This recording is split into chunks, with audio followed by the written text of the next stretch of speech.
पहा फक्त Maharashtra superfast news, आवाज जनतेचा। असंच एका आईला सांगितलं होतं की लक्ष दे, नाही मॅडम त्याचे बाबा दुबईला असतात, त्यांनी त्याच्यासाठी आयफोन आणलाय। म्हटलं ठीक आहे आयफोन आहे, पण तो सतत वापरायची गरज नाही।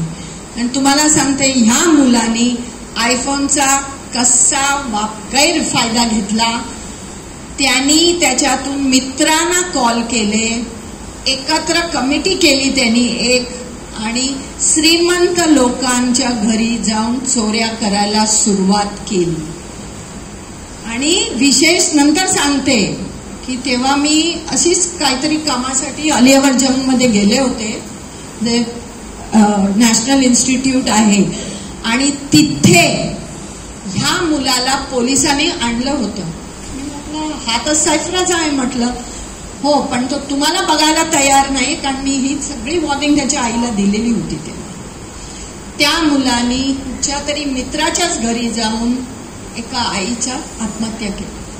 आत्महत्या करणार होती, तिला वाचवायचं सोडून तिला तिथेच खलास करून तिचे दागिने घेऊन पळाला। आणि हे सगळं आयफोन, तर त्या दिवशी काय झालं, नेमका तो आयफोन त्यांच्याच घरात विसरला आणि म्हणून तो पकडला गेला। मग ती आई म्हणाली आता मला सोडव। म्हटलं मी तेव्हाही तुला सांगितलं होतं की नको त्याच्यात मुलांना घालू नका, कारण त्याच्यावर जेवढे येतात प्रोग्राम ते ही मुलं टेप करायची, मग त्याच्यात आम्ही केलं तर आम्हाला भरपूर पैसे मिळणार, ह्याच्यातून त्यांनी ते सगळं करत गेला। आणि आता मी सांगते, मी पोलिसांबरोबर पण काम करते मुंबईच्या, right from Borivali to Churchgate. किती मुलं व्यंगत्वाचा फायदा घेऊन कामं करण्याच्या ऐवजी किंवा काहीतरी चांगलं काम करण्याच्या ऐवजी ह्या सगळ्या ह्याच्यातून जात आहेत।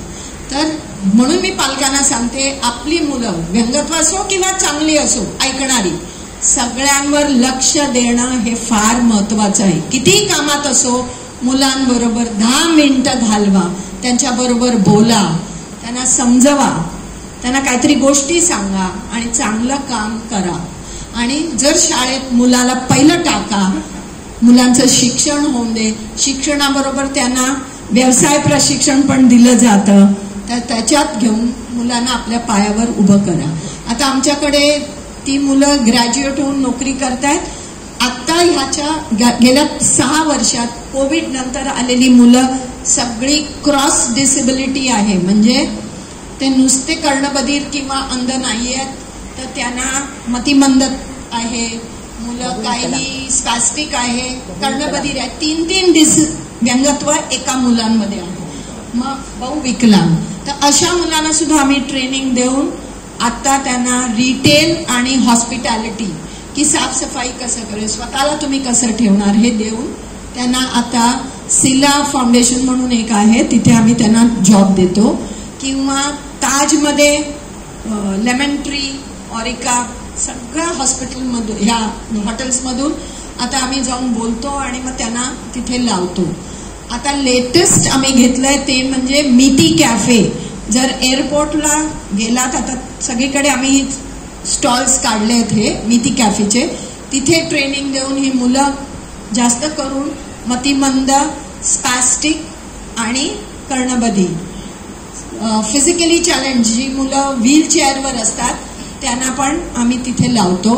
आणि आता मॉर्गन स्टॅनली गोरेगाव पश्चिमला पूर्वेला एक मोठं ऑफिस काढलंय, तिथे आम्ही हे दुकान काढलंय आणि या मुलांना ट्रेनिंग देऊन तिथे ती मुलं नोकरी करतात, आपल्या पायावर उभे राहतात। नंतर आम्ही त्यांना असं केलंय की त्यांना जेव्हा पगार मिळतो दर महिन्याला, आयदा मुलं काढतात सगळा पगार आणि खर्च करतात, किंवा पालक सगळा काढतात, मग त्यांची सेव्हिंग काही होत नाही। मग त्या सेव्हिंग होण्यासाठी आम्ही त्यांना आता एक असे फाउंडेशन आहे, तिथून त्यांना सेव्हिंग कसं करायचं असं ही सुरुवात केली आहे। आणि मुलांचं जवळजवळ लाखाच्या वर सेव्हिंग होऊन आता जी मुलं 12 वर्ष नोकरी करतात, काही मुलांनी आपल्या आई वडिलांना झोपडीतून काढून आता त्यांनी एक 1 रूम किचन घेऊन आई वडिलांना सुद्धा तिथे वर्क ठेवलं। मग मुलं करू शकतात, व्यंगत्व आहे म्हणून काही करू शकत नाही, ही समज काढून टाका आणि मुलांबरोबर पहिल्या दिवसापासून काम करा. आणि लता मॅडम जसं म्हणाल्या तसं माझ्या वर्गामध्ये जशी ब्लाइंडची मुलं होती तशीच मी केईएमला जेव्हा डॉक्टरी करत होतो तर तेव्हा सुद्धा 2 पोलिओ असलेल्या मुली आमच्या बरोबर एमबीबीएस करत होत्या. आणि त्यानंतर त्यातली एक मुलगी तिने पुढे डर्मॅटॉलॉजिस्ट झाली आणि ती अंधेरी सारख्या पॉश एरियामध्ये डर्मॅटॉलॉजिस्ट म्हणून प्रॅक्टिस करते. तर जेव्हा तुम्ही मुलांना मोठं घडवायचं ठरवतात आणि सक्षमीकरण करायचं ठरवतात त्यावेळी देणाऱ्यांची मदत लागते. देणाऱ्याने देत जावे, घेणाऱ्याने घेत जावे, घेणाऱ्याने एक दिवस देणाऱ्याचे हात घ्यावेत. आपण सर्वांनी गुळगुळे फाउंडेशनच्या मदतीला कायम साथ दिली पाहिजे. आणि जसजसे समाजकारणी आहेत तसे आता राजकारणी सुद्धा समाजासाठी बरंच काम करतात. आणि आत्ताच हे नवीन 2 एक्झाम्पल्स 8 दिवसात आपण बघितली की पाणी पुरवण्याचं जे एक्झाम्पल सांगितलं. तर आपल्या सरपंचांना विनंती करतो नंदकुमार घरत की आपले विचार आपण मांडावेत.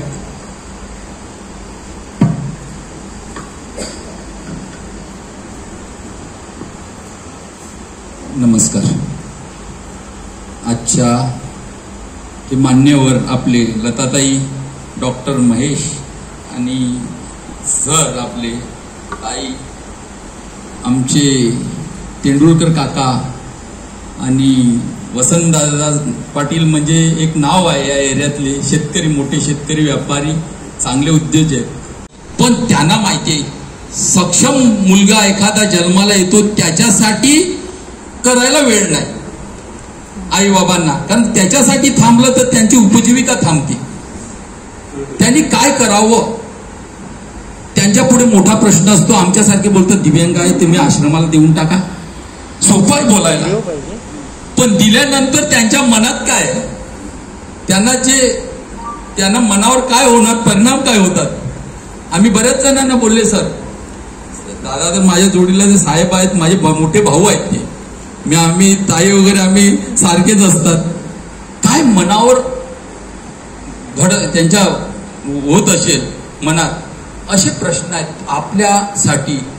हा संकल्प इथे आपल्या ग्रामपंचायतच्या माझं भाग्य आहे मी समजतोय. कारण काय मी सर आल्यापासून थोडस काहीतरी फिलिंग होतंय का स्वामींचा मठ आला, स्वामींची कृपा अर्नाळ्यात झाली, त्याच्यानंतर अर्नाळ्यात आज 10 वर्षात कामं नाही होत ती माझ्या 1 वर्षात 8.5 करोड रुपयाची मी कामं केली अर्नाळा ग्रामपंचायतमध्ये ना. त्याचा तुम्हाला संपूर्ण माहिती पण देऊ शकतो पण इथे वेळ नाही एवढी ना, तुमचा लूक नाही ते ऐकण्याचा. 1 वर्षात ना कशी आली काय आली, फक्त मला माझ्या सरांनी सांगितलं, म्हणजे आमचे गुरु आमचे पक्षश्रेष्ठी आप्पा हितेंद्रजी ठाकूर, फक्त तू फॉलो करत जायचं, पत्र लेटर लिहत जायचं, तिथे पोचत जायचं, कार्यालयात जायचं, तिथून आणायचं, तिथे काय चाललंय ते परत उद्या बघायला जायचं. 8 दिवसात जा. तू शेतकरी आहे मला माहिती आहे तुझं शेतावर पोट आहे, हातावर पोट आहे, तू वाडीत काम केल्यावरच तुझं पोट भरणार आहे.